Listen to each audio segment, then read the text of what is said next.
My dear friends, this is Dr. Sudhakar Arya.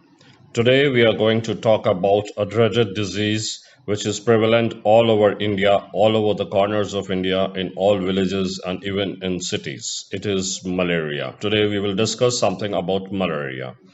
Malaria is a protozoal disease transmitted by the female Anopheles mosquito.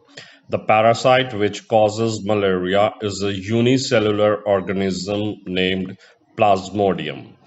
Malaria in man is caused by 5 species of Plasmodium: Plasmodium falciparum, Plasmodium vivax, Plasmodium ovale, Plasmodium malariae, and Plasmodium knowlesii. Malaria is a global health problem. The specific risk groups are young children, non-immune pregnant women, and people with HIV and AIDS. The incubation period of malaria varies with the type of parasite involved. It is 9 to 14 days for falciparum malaria, 8 to 17 days for vivax malaria, 18 to 40 days for quartan malaria, and 16 to 18 days for oval malaria.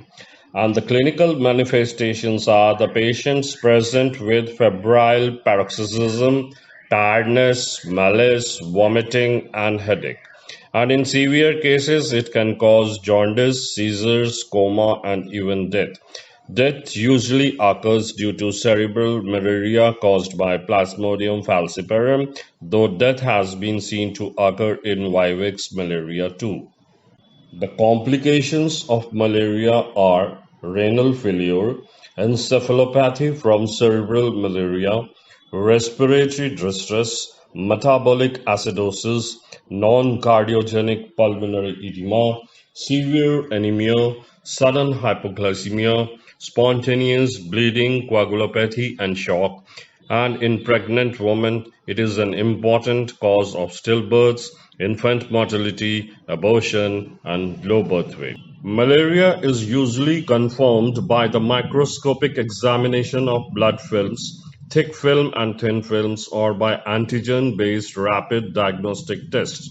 Some kits may show positive result up to 3 weeks after successful treatment and parasite clearance. In these cases, results should be correlated with microscopic diagnosis. Let us talk individually about the treatment. Plasmodium vivax cases should be treated with chloroquine for 3 days and primaquine for 14 days. Primaquine is used to prevent relapse, but it is contraindicated in pregnant women, infants, and individuals with glucose 6-phosphate dehydrogenase deficiency. Plasmodium falciparum cases should be treated with ACT-SP, that is artesunate, for 3 days and sulfadoxine pyrimethamine 1 day. This is to be accompanied by single-dose primaquine, preferably on day 2. Plasmodium falciparum cases in northeastern states should be treated with co-formulated tablets of ACT-AL, that is artemether, plus lumefantrine instead of ACT-SP. Pregnant women with uncomplicated Plasmodium falciparum should be treated as follows. First trimester, quinine. Second and third trimester, ACT. What are the various contraindications? You must remember it. Primaquine is contraindicated in pregnancy. ACT is not recommended during the first trimester of pregnancy.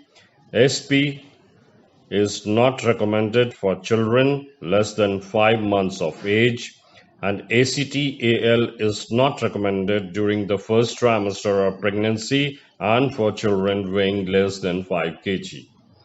What are the supportive care? Good nursing care is essential in the management of severe malaria, with particular attention to fluid balance, management of unconscious patient, and detection of potentially lethal complications such as hypoglycemia. Now, the most important thing is the prevention.